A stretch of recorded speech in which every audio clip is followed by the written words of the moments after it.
Hill Harper was not just another actor or activist, he was seen as a man who could do everything. From the beginning, his life looked like a story of pure excellence.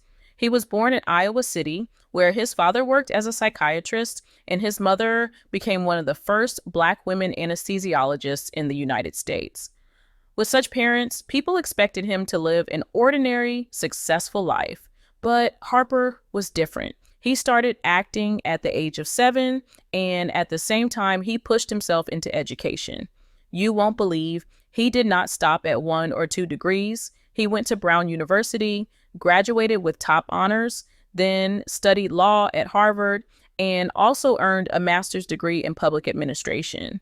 Let me tell you, this is how he built his reputation as someone who was more than just an actor. He became a man of many talents. Even when Hollywood was waiting for him, Harper took his time. He worked in theater, struggled through small TV roles, and still kept his academic journey alive. What made this story different? While other actors chased fame, he was also writing books that gave guidance to young people and building a name as a motivational figure. He even became close friends with Barack Obama during their law school days. Later, when Obama became president, Harper was not just a forgotten classmate. He was trusted enough to be appointed to the president's cancer panel in 2011. The craziest part was that Harper was already famous in Hollywood, starring in shows like CSI NY, but at the same time, he was seen on serious platforms talking about health, education, and justice. But here is the shocking part. Behind all this image of perfection, life tested him in ways people did not expect. Destiny took an unexpected turn when he woke up one morning and discovered he could not swallow properly. It was not a normal cold or simple sickness. Doctors soon told him he had thyroid cancer, the same disease that had taken his father's life years earlier. The fear was real, but Harper went through surgery, recovered, and later stood in front of the public as a cancer survivor. He turned his illness into a movement, speaking about cancer awareness and fighting for prevention policies. This is where it gets interesting because instead of slowing down, Harper kept moving forward. He became an author of books that inspired many. He mentored young people through his foundation, and he showed himself as a man who stood for community and justice. But as history showed again and again, the higher someone rose, the deeper the questions began. While Harper was building this spotless image of success, not everyone was ready to believe it was all without cracks. And slowly, those cracks started to show. When Hill Harper decided to step into politics, people were not surprised at first. After all, he had the education, the fame, the network, and the voice that inspired crowds. In 2023, he made the bold move of running for the U.S. Senate seat in Michigan. He spoke about social justice, economic dignity, and a better future for working families. He came forward as a people's candidate, the kind of leader who promised he could not be bought, bullied, or controlled. You won't believe he even shared that someone offered him $20 million to drop out of the race and run against Representative Rashida Tlaib. But he said no. Let me tell you, this is how Harper created an image of himself as fearless, standing against political games and big money. Supporters cheered and believed he was truly the one who could fight for the people. But here is the shocking part. As soon as Harper's campaign started gaining attention, questions about his past began to surface. This is where it gets interesting, because while Harper talked about fighting corporate greed and protecting people, his own history showed deep ties with one of the most controversial banks in America, Wells Fargo. What makes this story different?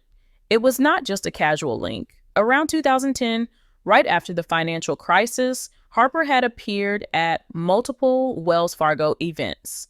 He promoted the bank, worked with them in communities, and even narrated a commercial for them. At first, it looked harmless, but then people remembered what Wells Fargo had been accused of. The craziest part was that Wells Fargo had been sued for discriminatory lending practices, creating fake accounts, and targeting Black and Latino communities. The bank had to pay millions in settlements, and its reputation was heavily damaged. Yet, Harper was still standing with them during that time, appearing as their partner in public. Destiny took an unexpected turn when, just days before announcing his Senate run, he went on record calling Wells Fargo a really wonderfully run company. For someone who was building his campaign on being anti-corporate and pro-people, this comment shook his supporters. Many of them began to wonder, was Hill Harper truly the man of the people, or was there another side to him? The controversy started to spread, and the perfect image he had created was now under fire. The controversy around Hill Harper's Wells Fargo connection grew louder as more details came out. Supporters who once clapped for his bold words about justice and dignity now began to ask hard questions. You won't believe how quickly the praise turned into suspicion. Michigan was one of the states hit hardest during the 2008 financial crash, and many families in Detroit still carried the scars of losing homes, jobs, and savings because of big banks. Let me tell you, this is how Harper's association with Wells Fargo became more than just a small issue. It turned into a storm that challenged his entire campaign image. But here is the shocking part. Instead of backing away, Harper stood firm. He said the criticism was nothing but propaganda. He claimed that he had never acted against his values and would never do anything that hurt communities. This is where it gets interesting because while some people believed his explanation, others pulled out receipts showing he had worked closely with the bank even after their scandals became public. What makes this story different? Usually politicians are attacked for hidden ties, but Harper himself had openly praised a company that millions of Americans distrusted. The craziest part was that Harper was running as a progressive voice, presenting himself as the fresh alternative to career politicians. He spoke about lifting unions, supporting workers, and building dignity for those who were ignored by the system. Yet, at the same time, his Wells Fargo connection made him look like he was part of the very system he was fighting against. Destiny took an unexpected turn because this clash between his words and his past actions created doubt. Was he really a fearless champion of the people, or was he just another polished politician with a perfect speech? This growing conflict made people look at Harper in a new way, and the excitement that once surrounded his campaign started turning into uncertainty. As the controversy heated up, Hill Harper's story became more complex than ever. Supporters were divided. Some still saw him as a fighter for the people, while others began to see him as another politician with contradictions. You won't believe how quickly the narrative around him shifted. At first, he was celebrated as an actor, activist, author, cancer survivor, and now a bold Senate candidate. But now, every achievement was being questioned through the lens of his Wells Fargo ties. Let me tell you, this is how a man who had built decades of respect suddenly found himself struggling to protect his image. But here is the shocking part.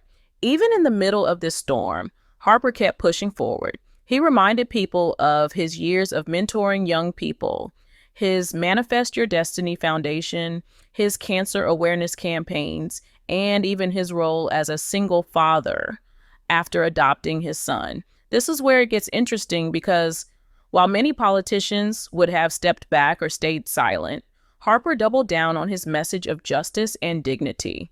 He insisted that he was different, that his fight was real, and that his critics were only trying to destroy his voice. What makes this story different? Harper was not a typical politician who had lived his whole life in government. He came from Hollywood, from Ivy League classrooms, from activism and personal struggle. The craziest part was that his journey had inspired so many people, and now those same people were the ones questioning him the hardest. Destiny took an unexpected turn because instead of celebrating his run, the focus shifted to whether his past actions matched his present promises.